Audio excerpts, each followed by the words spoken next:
எல்லாருக்கும் நமஸ்காரம். நேற்று ஒரு சின்ன ஒரு கதை படித்தேன். அது உங்கள்கிட்ட சொல்லலான்னு சொல்லிட்டு தான் அது பண்ணேன். அது ஒரு ஊரில் ஒரு சன்னியாசி இருந்தாராம். அந்த கொஞ்சம் பேரும் புகழ் உள்ள சன்னியாசியாக இருந்தாராம்.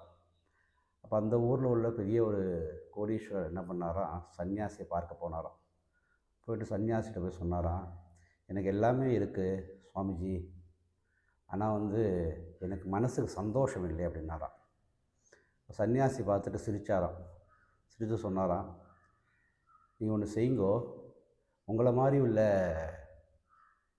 பதவியும் பணமும் உள்ள ஆளுகளை போய் சந்தியுங்கோ, பார்த்துட்டு அவர்களெலாம் எப்படி இருக்கா பார்த்துட்டு வாங்கோ அப்படின்னாராம்.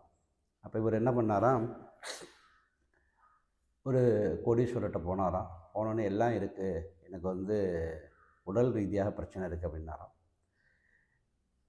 பெரிய பதவியில் இருக்கிறவர்கிட்ட போய் கேட்டாராம். அவர்கிட்ட போனால் எனக்கும் எல்லாமே இருக்குது, ஆனால் குடும்பத்தோட நேரம் செலவழிக்க நேரம் இல்லை அப்படின்னு சொல்லி ஒவ்வொருத்தவா எல்லாம் இருந்துட்டும் அவளுடைய குறைகளை சொன்னாராம். அப்போ சுவாமிஜிட்ட திருப்பி சொன்னாராம், இது மாதிரி எல்லாருக்கும் எல்லா குறைகளும் இருக்குது அப்படின்ட்டு. இப்போ சுவாமிஜி சொன்னாராம் திருப்பி, அதாவது உன்கிட்ட எல்லா பொருளும் இருந்தாலும் நீ அடுத்த ஆளோட போட்டிருக்கிற தோட்டத்தை பார்த்து நீ அது என்கிட்ட இல்லையே அப்படின்னு சந்தோஷப்படுற, சங்கடப்படுற. பகவான் எல்லாருக்கும் எல்லாத்தையும் கொடுக்கறதில்லை. ஏதாவது ஒரு குறைய வச்சுட்டு தான் நமக்கு அனுகிரகம் பண்ணுறார்.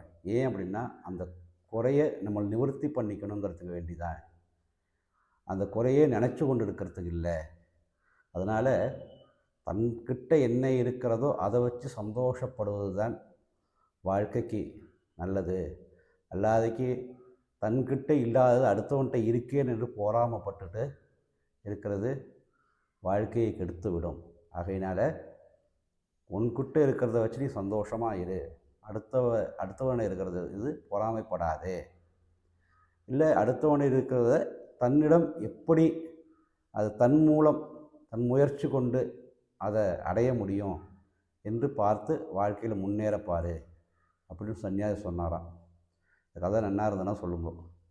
நீ அடுத்த சின்ன சின்ன கதைகள்லாம் நிறைய செலக்ட் பண்ணி வச்சுருக்கேன். அப்போ உங்களுக்கு ஒவ்வொரு நாளைக்கு ஒரு கதை சொல்லித்தரேன். நமஸ்காரம்.